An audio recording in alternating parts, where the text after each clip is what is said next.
gracias por continuar en sintonía de su revista Mañana Monumental. Ya está con nosotros el abogado Belisario Solano y en la segunda parte del programa queremos continuar con la charla que iniciamos la semana anterior sobre el tema de las empleadas domésticas y qué dice la legislación costarricense al respecto. Don Belisario, muy buenos días, ¿cómo está?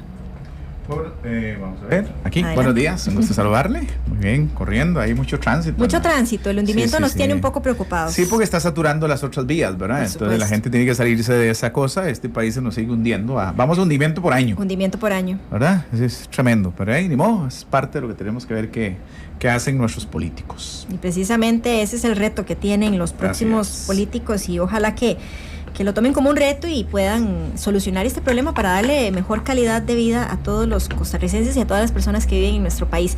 Y hablando de calidad de vida, pues tenemos que abordar este tema. Precisamente, don Belisario, la semana pasada estuvimos hablando sobre el tema de las empleadas domésticas y lo que dice la legislación costarricense. Entonces, para hacer un recuento, porque hay varias consultas ya, ¿cuáles son las principales medidas que establece la legislación costarricense con respecto a la contratación de empleadas domésticas, don Belisario? Sí, veníamos hablando la semana pasada de lo que indica el Código de Trabajo sobre las remuneraciones, la jornada de trabajo, los riesgos del trabajo, la seguridad social, en fin, el contrato que se establece por parte de una servidora doméstica con el patrono, que el 95%, tal vez por no decir un 99%, no lo cumplimos bajo ninguna circunstancia. Y entonces uno ve el tema del contrato de trabajo en el Código Laboral y hay un desconocimiento absoluto a este tipo de contratación, que fue un cambio que se dio precisamente en el Código de Trabajo y establece precisamente la relación entre los servidores domésticos o las servidoras domésticas y los patronos, donde tiene que haber un horario no más de 8 horas, tiene que haber un salario mínimo que se establece en 152,000 y resto de colones por mes, tiene que haber un descanso en esa jornada de las 8 horas, tiene que haber un salario en especie, tiene que haber un reconocimiento al pago de vacaciones, tiene que haber un reconocimiento al pago del aguinaldo, tiene que haber una inclusión en el seguro social, tiene que haber una inclusión en los riesgos laborales, tiene que haber una jornada máxima de 12 horas, tiene que haber una jornada máxima extraordinaria que no pase a ser rutinario esa jornada máxima y que no pase más allá de las 60 horas semanales y que sea por la vía de la excepción, no que sea la regla. Tiene que haber el día domingo como parte del descanso, por lo menos 2 veces al mes. El día de descanso tiene que ser el día domingo. Los otros 2 días pueden ser motivos de negociación. En fin, hay mucha letra menuda en el tema del trabajo y del régimen laboral. Tiene también luego todo un procedimiento para poder ejercer ante los tribunales de justicia el cobro de sus derechos en la vía judicial respectiva o los reclamos ante el Ministerio de Trabajo, que es una vía administrativa que en algunas oportunidades arregla o resuelve el conflicto y evita que el conflicto se vaya hasta los tribunales de justicia y que en ese sentido pues establece una fórmula a través de la resolución alterna de conflictos como un mecanismo para llevar la paz social. Procesos a veces en donde es necesario mejor un mal arreglo que un buen juicio. Hoy vengo de un juicio precisamente en donde estábamos planteando esa tesis. Miren, es mejor, estamos discutiendo aquí una suma X en donde ni usted tiene el 100% de la verdad ni yo tengo el 100% de la verdad. Partamos de que usted tiene que perder el 50% y yo tengo que perder el 50%. Bueno, ¿y por qué tengo que perder? Me decía una de la gente. ¿Por qué yo tengo que perder si yo despedí con justa causa? Bueno, ese es el argumento que hay que someterle a un juez. Si yo fuese el juez, está bien, pero yo no soy el juez, yo soy solo su abogado. Claro. Entonces ese argumento se sopesa y se tiene que llevar a manos de un juez e inclusive a manos de un tribunal o eventualmente hasta casación, ¿verdad? Entonces uno tiene que medir muy bien el riesgo, el tiempo del proceso y las circunstancias para poder probar. A pesar de que hay una serie de principios que inspiran el derecho laboral, como por ejemplo el indubio pro operario, en donde la duda a favor del trabajador, en donde la carga de la prueba le corresponde a quien afirma un hecho o desmiente un hecho, en este caso un patrono que quiera desvirtuar las afirmaciones que hace un trabajador en el proceso de demanda, toda la carga de la prueba le va a corresponder necesariamente a la parte patronal. Y máxime cuando hay patronos que no tengan tal vez un orden en cuanto a sus recursos humanos, con un expediente para cada trabajador, una acción de personal, unas vacaciones firmadas firmadas, establecidas y bien confirmadas, una situación en regla con la Caja de Seguro Social, o bien no se dio una carta de despido como tiene que ser, o bien no se alegaron las razones en la carta de despido que se están alegando en el juicio en la contestación de la demanda, eso hace ya que la parte patronal lleve mucho de perder ya en un proceso. Igual se podría hasta abrir procesos por la vía de la infracción a las leyes laborales del trabajo, que implican eventualmente sanciones importantes y lleva aparejado, porque hay jueces que ya lo han hecho, hasta órdenes estrictas a la caja para poder hacer planillas de oficio, poder hacer cobros de oficio, no solamente para las cuotas obrero-patronales, que de acuerdo al artículo, creo que 19 de la Caja de Seguro Social, en el caso de que no se hayan pagado esas cuotas obrero-patronales, le tocará al patrono pagarla, una vez de que está rota la relación laboral o establecida esa responsabilidad. Por eso es muy importante estos temas en materia laboral. Don Belisario, también usted nos quería traer el día de hoy, bueno, sabemos que hay bastantes consultas, en unos minutos vamos a proceder a contestarlas, pero usted nos quería hablar sobre el procedimiento laboral, cómo se ejecuta este hecho en los tribunales de justicia. Eso está muy bonito. Hay una ley especial que es muy interesante, que es la de los procesos de menor cuantía, en donde se establecen los procesos de poca monta, que son procesos muy rápidos e incluso eventualmente hasta inconstitucional en alguna medida, porque la sentencia del tribunal de menor cuantía no tiene apelación. Ojo eso. Entonces, ¿qué es lo que hace uno? Depende de la cuantía en la que se esté estableciendo la demanda. Entiendo que anda por ahí el 1.000.000 de colones para abajo. A veces esos montos son resorte exclusivo del Tribunal de Trabajo de Menor Cuantía, que se operan en las diferentes cabeceras de provincia, que está integrado por 3 jueces. El proceso es muy ágil, es oral, se va y se establece la demanda por parte del trabajador, se notifica al patrono, el patrono contesta, inmediatamente convocan a una audiencia de recepción de prueba y ahí dictan la sentencia. Y esa sentencia no tiene apelación. Entonces, ojo con ese tipo de procedimientos o ese tipo de cosas que se las trae, ¿verdad? Pues se las trae. A alguna gente pues habrá alegado la inconstitucionalidad, la sala pues todavía se ha mantenido en la tesis de darle vigencia a ese tipo de procedimientos que existen en una ley especial ante el Tribunal de Menor Cuantía. Ya cuando se trata de mayor cuantía, o por lo menos cuando ya se trata de mayores sumas que son de resorte propio del juzgado de trabajo en la jurisdicción donde está, hay que presentar la demanda. Esa demanda usted la puede hacer por 2 vías. Uno la hace por la vía oral, puede ir al juzgado y reclama, no necesita necesariamente el concurso del abogado o la asistencia del abogado, la puede hacer usted como trabajador o trabajadora, y en el juzgado le van a recibir la demanda.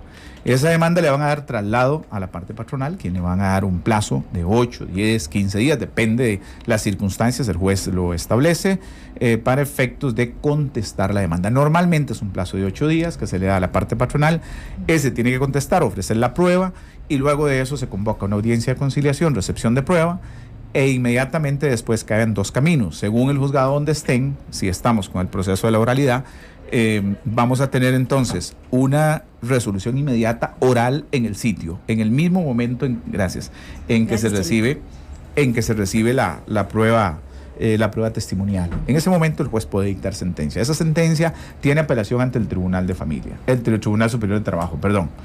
Y la sentencia del Tribunal Superior de Trabajo, dependiendo de la cuantía, tiene apelación ante la Sala de Casación.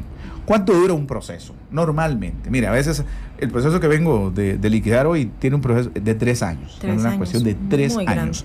Procesos en el juzgado laboral aquí en Goicoechea nos han durado 4, 5, 6 años. Es decir, son procesos que vienen atrasados. Impresionante, pero cierto, están mucho más rápidos en la sala segunda, ya en lo que es el recurso de casación. Ahí se está durando por lo menos 4 meses, lo cual es muy, muy importante, porque ahí estamos teniendo una rapidez, una agilidad con respecto a los procesos grandes por parte de la sala segunda, y yo quiero reconocer ese trabajo que hace la sala segunda. Ahí está don Rolando Vega llevando un proceso de calidad y eficiencia total de forma permanente, y eso es muy saludable. Eso me parece fantástico. Pero normalmente los procesos se entraban, que ya vienen excepciones, o viene el proceso de notificación al patrono, o la empresa ya está cerrada, hay que nombrar un curador. También se puede ir a veces a un proceso de 2, 3 años, y cuando ya usted tiene que cobrar, la empresa está cerrada, entonces no tiene nada que cobrar, claro, ni nada que embargar. Entonces, esas son las cosas que uno tiene que analizar y tiene que medir a la hora de que usted piense instaurar o no un proceso. ¿Okay? Lleva su técnica, su tiempo. Y lleva su tiempo y lleva sus riesgos. Y hay un desgaste de las partes también. Desgaste emocional tremendo. Hay gente, por ejemplo, que dice, es que me despidieron ayer y no tengo que comer. Ok, ahora sí, ¿qué hago ante eso? Bueno, el proceso viene largo. Ok, viene largo y mientras no hay absolutamente nada que te garantice que la empresa seguridad exista o que la empresa papas exista o que lo exista dentro de 2 o 3 años cuando usted gane un juicio. Claro. A veces hemos ganado juicios de maravillosos y los han condenado a pagar costas, daño moral, etcétera, etcétera. Bueno, pero a la hora de cobrar no tengo que cobrar. En algunos casos el embargo preventivo es una alternativa cuando hay un riesgo. Hay juzgados que lo dan, hay juzgados que no lo dan. El riesgo, entonces se hace un embargo preventivo y eso por lo menos le permite embargar las resultas del juicio. Ahí tenemos, por ejemplo, el juzgado de Atillo, me gusta dar nombres, de juicios de hace ya 6 años laborales. Imagínense a una persona con necesidad de comer y necesitando esos dineros, y ya con sentencia de la sala segunda. Es que ni siquiera, ya es nada más ejecutar, y ni siquiera se ejecuta, y llevamos ya meses pidiendo nada más el giro de un proceso o el giro de un dinero. Entonces, esas cosas son las que intervienen en materia laboral y que el trabajador tiene que tener mucho cuidado a la hora de definir la estrategia de si va a enfrentar o no va a enfrentar el proceso. Don Belisario, cuando hablamos de empleadas domésticas, hay que tener bastante cuidado con este tipo de trabajadores que estamos llevando hasta la intimidad de nuestro hogar. Tenemos que cuidarlos, darle todo lo que establece la ley, sus días libres, sus descansos. Pero ¿qué pasa si un patrono acosa sexualmente a una empleada doméstica? ¿Cuáles son las sanciones a las cuales se puede exponer este patrono si realiza este tipo de conductas? Acoso sexual, acoso, puede ser muy laboral incluso.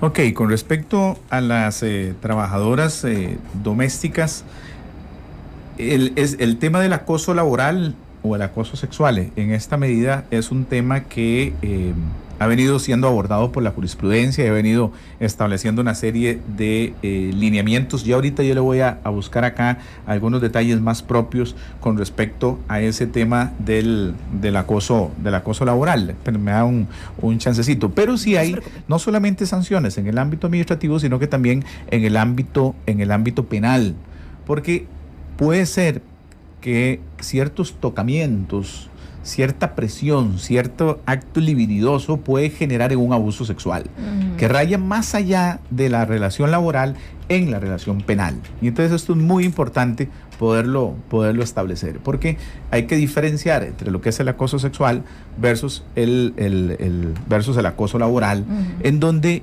generalmente después de una negativa de una servidora doméstica a acceder a los caprichos, no solamente del patrono, sino también muchas veces de los hijos del patrón, claro, ¿verdad? Entonces comienza el acoso laboral, ¿okay? Ya empiezan a verla que la comida no la hace bien, que la ropa no la lava bien, que me quemo la camisa más bonita.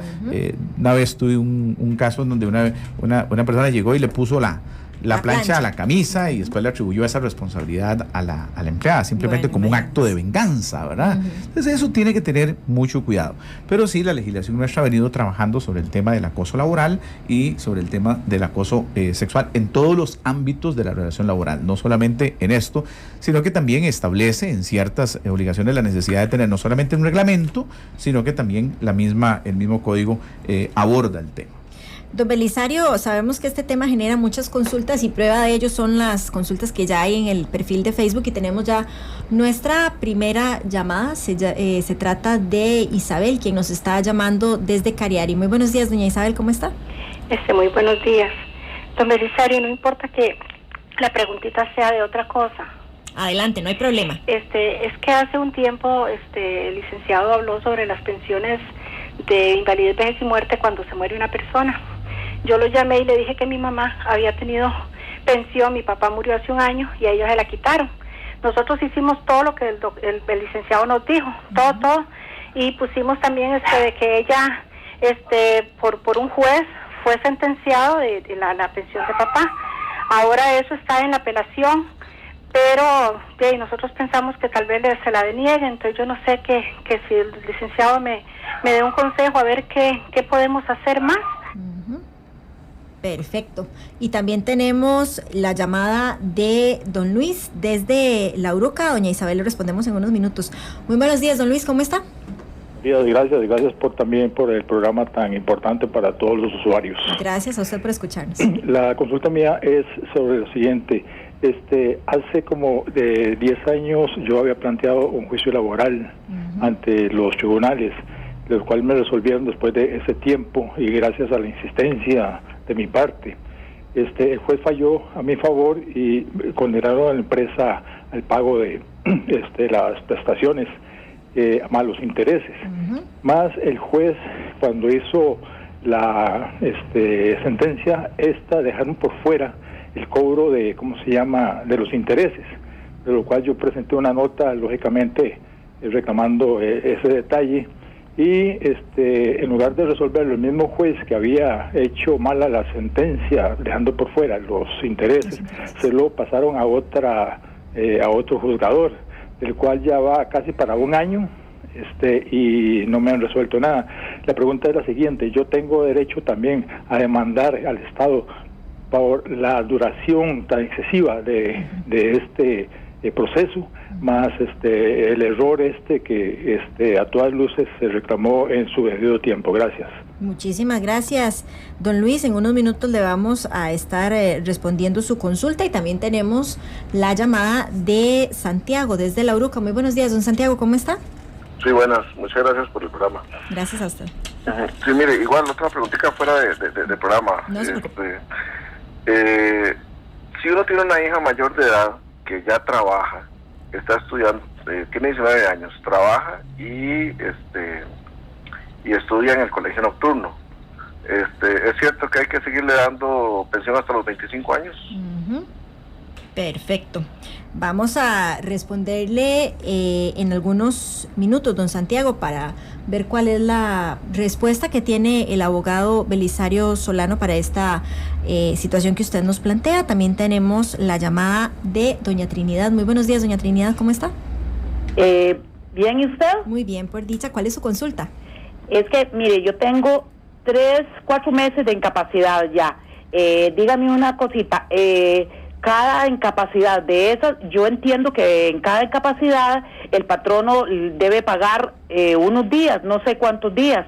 Y si digamos ya en 4 veces que me han incapacitado, 4 meses tengo ya incapacitada, pues estoy incapacitada hasta el 15 de septiembre. Si cada incapacidad tiene que pagarme unos días cada mes el patrono, o solo por el primer mes de incapacidad. Perfecto, doña Trinidad, en unos minutos vamos a estar respondiendo, y tenemos la llamada de Flori desde Heredia. Gracias. Muy buenos días, doña Flori. Gracias. Tengo 2 consultas rápidas. Una es, tengo un tío que trabajó por 10 años en una finca con un señor, son abogados, pero la mamá de ellos era la que les pagaba.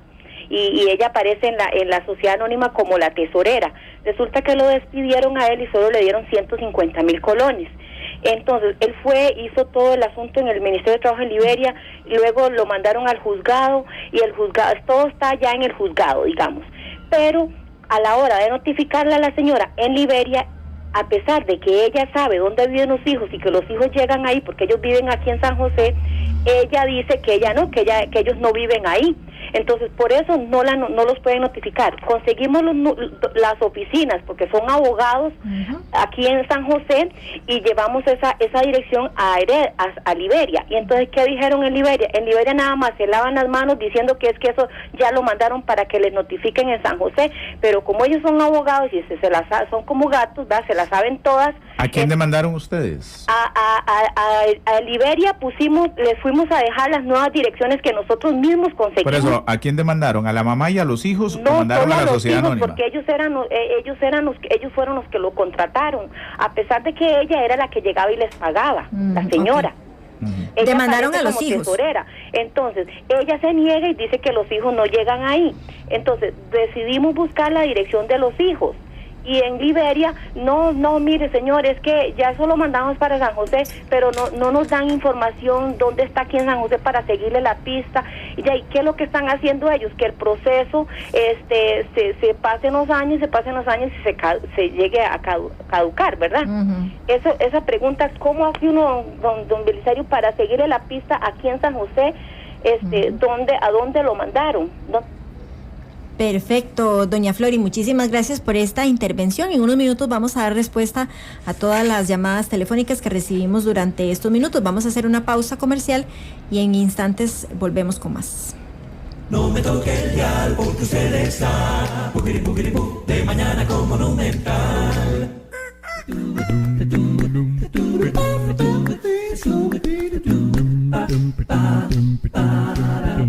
Las 10 de la mañana con 33 minutos. Muchas gracias por estar en sintonía de su revista de Mañana con Monumental. Don Belisario, ya tenemos bastantes consultas que nos hicieron por la vía telefónica y tenemos otro montón en el perfil de Facebook de Mañana con Monumental. Podemos iniciar con el caso que nos muestra doña Isabel. Ella nos dice que a su mamá le quitaron la pensión cuando su esposo, su papá, falleció hace un año. Ellos hicieron el procedimiento y en este momento ya hay sentencia por parte del juez, pero está en apelación. Ella dice que siguió todo el procedimiento que establece la ley. Ok, sí, con respecto a eso, siga el procedimiento que lleva en la apelación porque lo que resuelve ahí es el juez laboral. El juez laboral y en segunda instancia va a resolver el Tribunal Superior de Trabajo. Lo que ellos digan, ahí se acabó. Sí, no hay nada más que hacer. Hay que tratar siempre de mostrar el nivel de dependencia económica que tenía la mamá en relación a la persona que falleció. Es decir, hay que probar que la persona que falleció con la pensioncita que recibía atendía los gastos correspondientes de la mamá, o bien pagaba una pensión alimentaria en caso de que estuviera separado y que por esa razón puede ser beneficiaria de la pensión que tenía el señor que falleció. Perfecto. Don Belisario, también tenemos la llamada de don Luis, quien nos decía que tenía un juicio laboral. El juez falló a su favor, pero para que la empresa le pagara, pero no incluyó dentro de la sentencia el pago de intereses. El caso se pasó a otro juez y lleva casi un año, no se ha resuelto el tema de los intereses. Entonces él quiere saber si puede demandar al Estado por lo largo que se ha hecho este procedimiento.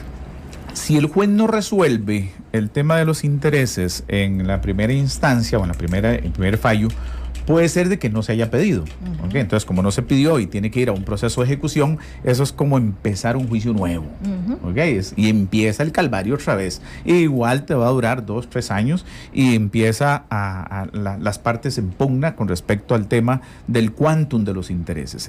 Lo correcto en estas cosas es simplemente que se establece un monto de capital más todo lo respectivo y ahí mismo se tasan los intereses hasta tal fecha. Luego se da la prevención de pago. Aquí, si hay un atraso, una mora judicial que está afectando el proceso, es a la Contraloría de Servicios entonces para denunciar el por qué están durando tanto para poder resolver una simple gestión que es una liquidación de intereses y costas, que es un poco lo que yo les contaba hace un ratito de lo que yo sufro con un juzgado ahí, de que desde abril presenta una liquidación y que es muy simple, simplemente coger una calculadora y tomar la referencia para ver. Es más, el cálculo de los intereses, hay una fórmula que tiene el Poder Judicial ya metido aquí en Internet, y eso es nada más que el auxiliar judicial tome el monto de capital más el tiempo respectivo ahí mismo, y la misma computadora le va a dar cuánto es el monto a pagar. Es que no hay nada que complicarse. Lo que pasa es que los funcionarios judiciales o están demasiado ocupados con otras cosas o hay demasiada negligencia. Entonces eso es lo que a uno como operador del derecho le genera ese nivel de impotencia y de enojo como la que le genera al señor. Mi consejo es Contraloría de Servicios. Contraloría de Servicios. ¿Es viable una demanda contra el Estado? No, porque está en el proceso, ¿verdad? Es parte de la mora judicial y para eso usted va ganando intereses, porque los intereses serán hasta la fecha efectiva de su pago. Excelente. Entonces ahí está la indemnización. Don Belisario, Santiago nos comenta que su hija de 19 años trabaja y estudia en el colegio nocturno. Él quiere saber si debe de darle pensión hasta los 25 años. Sí, el monto por el cual ella trabaja, o por lo menos de salario que recibe, no es suficiente para atender sus necesidades básicas y requiere la ayuda del padre, sí tiene que darla, ¿ok? Sí tiene que asistirla. Pero si el monto que recibe de salario atiende todas sus necesidades y además de que te estudia en la noche, tiene un buen rendimiento, no tiene buen rendimiento, ok, el juez podría exonerarle eventualmente del pago de la pensión.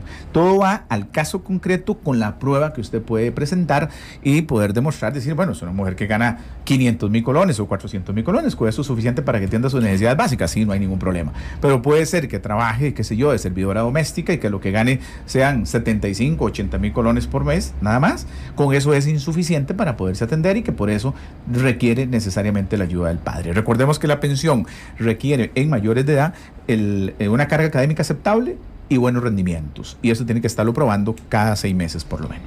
Don Belisario, Trinidad nos comenta que lleva 4 meses incapacitada. Ella va a estar incapacitada hasta el 15 de septiembre y quiere saber si el patrono debe de pagarle los días de incapacidad ya que lleva 4 meses o si solamente el pago se realiza durante el primer mes. Sí, es que no es durante el primer mes, sino que el pago se realiza nada más cuando son incapacidades inferiores a los 3 días en donde el patrono está obligado a colaborar o aportar.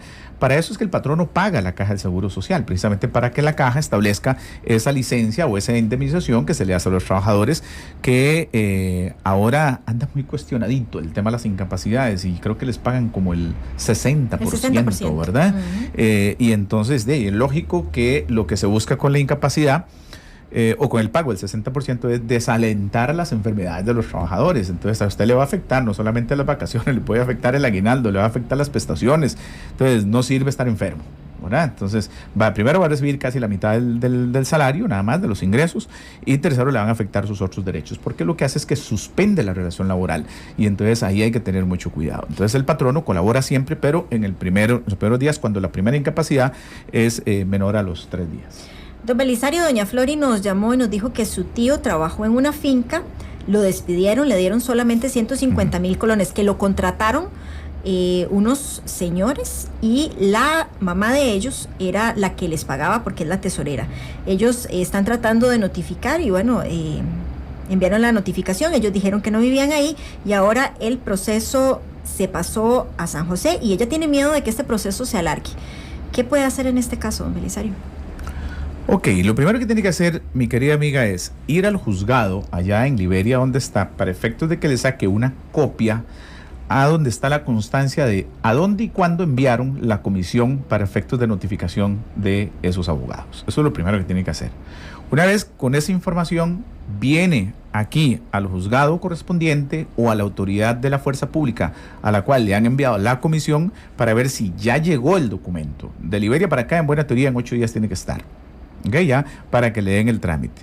Ya estando aquí en San José, usted se le pone atrás con la policía o con el juzgado correspondiente para decirles, mire, es que en esa oficina donde trabaja el licenciado que necesitamos notificar, mire, en esta casa es donde vive. ¿Qué es complicado? Sí, es complicado. Tengo que reconocer que una de las cosas más complicadas es el acto de la notificación. Por ejemplo, la primera notificación, porque los, entre comillas, patronos se esconden, las sociedades anónimas cambian de domicilio, no queda absolutamente ningún rasgo donde queda el domicilio, y entonces hacen litigioso el derecho del trabajador y lo ponen en una condición difícil. Por eso le decía a quién demandó o cuál era la relación. Si la mamá era la que pagaba, era la que daba órdenes, en realidad la mamá era la patrona, si es que se podría señalar de esa manera. Entonces hay que demandar a la mamá y desistir de la demanda de los hijos. ¿Por qué? Bueno, porque entonces la tenemos más cerca y ha sido notificada y con ella podemos avanzar en el proceso. Ella después tendrá que decir, no, es que eran los hijos los que eran los patronos. Bueno, demuestre. Entonces ahora sí habría que apersonar a los procesos, ampliar la demanda a los hijos como eventuales patronos. Pero pareciera que la relación laboral se da con la mamá. ¿Por qué? Porque es la que daba órdenes, es la que pagaba y era la que tenía la relación directa con el señor. Eso es lo que configura la relación laboral y lo que legitima la acción para poder demandar. Quien da órdenes, quien cumple quien da instrucciones y quien paga el salario es el patrón. Perfecto, don Belisario. Vamos con las consultas de Facebook. Nos dice Juan Carlos Andrade que en las tiendas a la salida le revisan el bolso a los empleados y nos consulta si se le puede revisar el bolso a los empleados. Es una muy buena pregunta. Siempre y cuando no vaya más allá que viole el derecho a la intimidad, sí está permitido. Ha habido resoluciones de la sala en el sentido de que hay una situación de acción preventiva, digamos, ¿ok? Prudente, razonable. Tiene que haber razonabilidad y proporcionabilidad, ¿ok? Esa razonabilidad en cuanto a que puede abrir el bolso. Entonces, una cosa es ver el bolso de Laura y otra cosa es meter la mano en el bolso de Laura. Que son dos cosas distintas. Muy diferentes. Ok, me puede enseñar de Laurita el bolso. Que sí, mira, aquí está, vea, no llevo nada.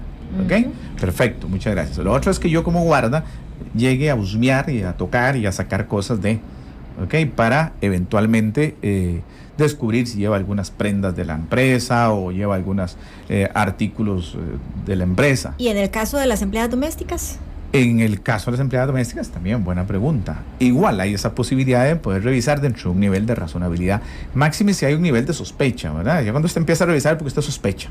Falta la carne, falta la carne o faltan las joyas. Las joyas, la ropa, porque a veces se llevan hasta comida. Hasta la comida se llevan, exactamente. Algunas, no todas. No, exacto. Pero hay casos en los cuales uno sabe muy bien dónde tiene las cosas y cómo tiene las cosas, entonces uno revisa. A la primera sintomatología de que algo está fallando, pues entonces hay que extremar las medidas y los chequeos correspondientes y asumirle y ponerle ya los controles necesarios a la actividad para que también se vayan asumiendo esas responsabilidades. Pero es dentro de un marco de razonabilidad. Todas las acciones tienen que ser razonables. 10 de la mañana con 44 minutos. Vamos a realizar una pausa comercial y en minutos volvemos con más.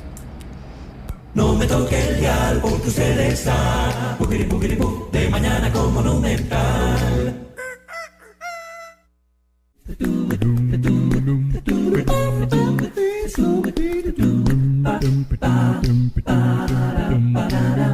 Don Belisario, nos quedan pocos minutos y son bastante las consultas. Tal vez podemos hacer un gran esfuerzo por responder.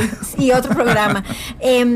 Quería leer el comentario que nos deja Repatriación Costarricense en Nicaragua. Dice que muchas de las empleadas domésticas ya saben del pago de seguro, pero son ellas mismas las que le dicen a los patronos que prefieren que ese dinero se lo den como sueldo. Y grave error, mucha precaución. Muchísimas gracias a oyente por esta consulta. También tenemos Perdón, gravísimo error del patrono que acepta eso, porque tarde o temprano esa empleada puede llegar a reclamarlo y demandarlo y no tiene derecho a nada. Le cuento que ha habido ya sentencias donde condenan precisamente por esa situación. Perfecto, don Belisario. Bueno, entonces precisamente a poner mucha atención. Alejandro Ramírez nos quedó la consulta de la semana pasada. Ella quería que si pueden hablar sobre el fideicomiso testamentario.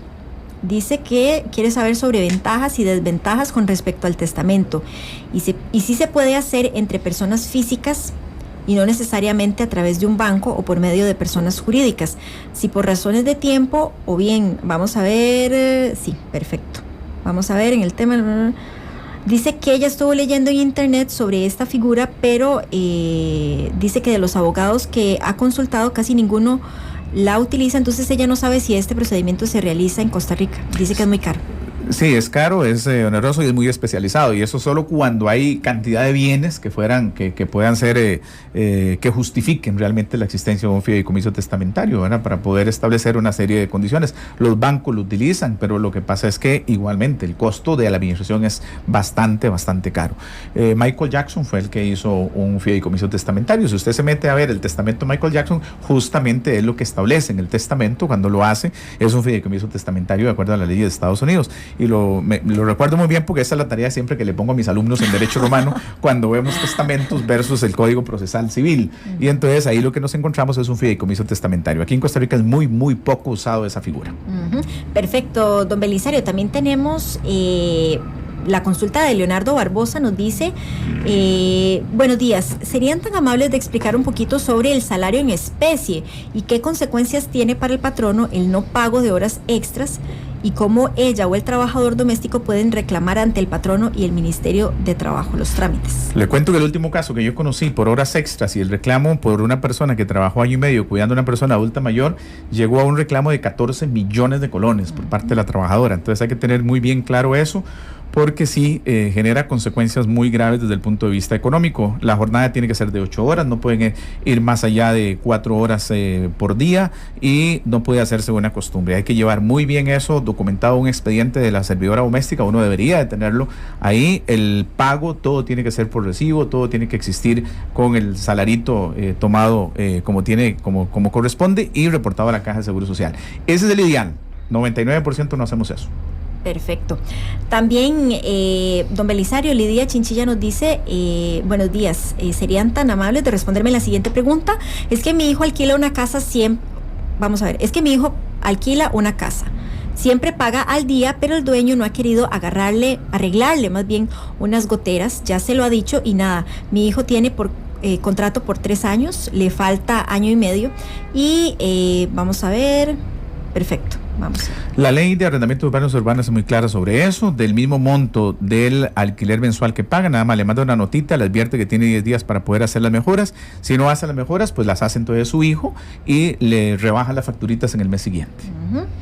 Vamos a ver, nos dice doña Dora Araya Sánchez, que dice que le encanta oír a don Belisario argumentar a favor del patrono, porque dice que hay muchas víctimas de abuso de empleadas domésticas, especialmente al tratar con ancianos.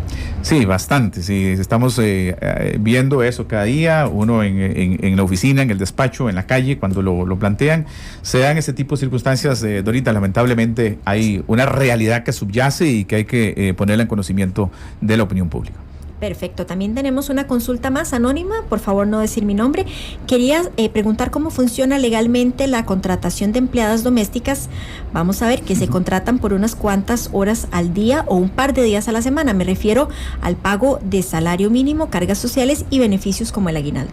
Ok, se me olvidaba el tema del salario en especie de una primera pregunta. El salario en especie sí es el cafecito, la comida que tácitamente se da, si no se da también se paga, ¿ok? Dependiendo de la jornada de las 8 horas que tenga. Entonces, de tal manera que sí se cuantifique, es el 50% de lo que la trabajadora gana. La otra pregunta era esta de la Nos dice, que ella quiere saber legalmente cómo funciona la contratación de empleadas domésticas que se contratan por unas horas, sí, o un par de días a la semana y quiere saber pago de salario mínimo, cargas sociales y beneficios. Debería ser por escrito primero, eso debe ser claro. La ley, el Código de Trabajo dice que el contrato de empleadas domésticas es por escrito.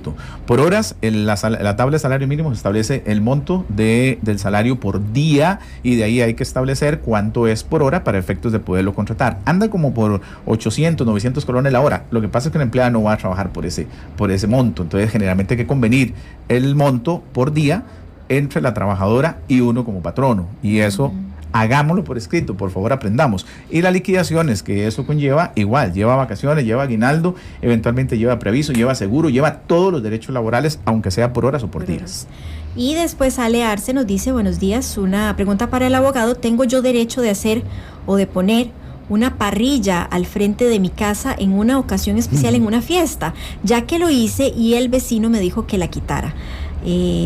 Vamos a ver, dependiendo si usted me coloca la parrilla en la acera es pública, ahí me está causando un problema al interés general. Esa parrilla no puede estar en la acera, pero si está en la terraza o si está en el corredor, pues ahí no hay mayor inconveniente. Cuando uno utiliza la acera, que ya es un bien de demanial, que es un bien público, es un bien para todos, ahí ya estás empezando a afectar los intereses de la colectividad en aras de un beneficio particular. Por lo tanto, no procedería a colocar esa parrilla y puede perfectamente el vecino reclamar con justa razón las incomodidades que eventualmente le pudieran estar generando.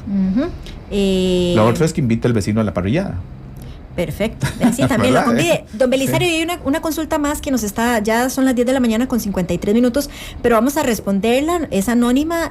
Nos dice esta oyente que conozco un caso de un padre que nunca fue responsable con sus hijos cuando fueron pequeños y ahora que ellos son adultos les puso pensión. ¿Eso es posible? Buenísima pregunta. Está ocurriendo muchísimo en los tribunales de justicia en este momento. Papás abandónicos durante la niñez o papás que tuvieron que pagar la pensión porque los obligaron a pagar pensión y ahora que son viejitos y andan ya con 65, 70 años y no pueden atender sus propias necesidades, están demandando a sus hijos. Yo quiero decirle que hay ya reiterada jurisprudencia sobre la indignidad alimentaria de los padres y de tal manera que si ha sido un padre agresor, un padre que no quiso ayudar durante la etapa de desarrollo, hay juzgados que han exonerado a los hijos del pago de la pensión alimentaria. Hay que tener mucho cuidado, por eso los papás que andamos en el rango de los 30 a los 53, para meterme yo en el rango más alto, ¿verdad?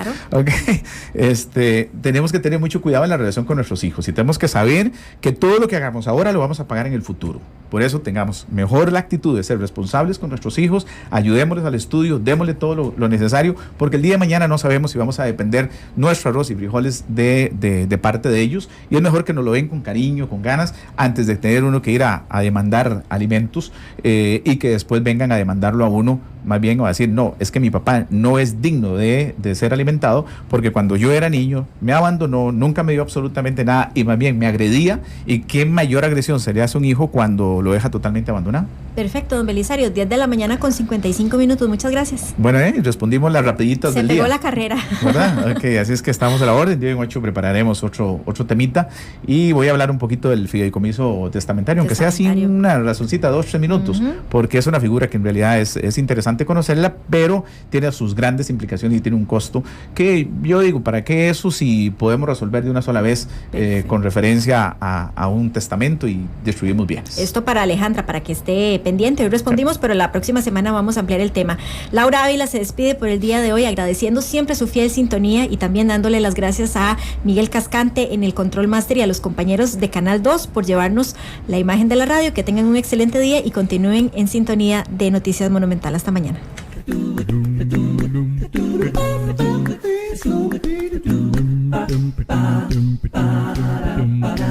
Sí.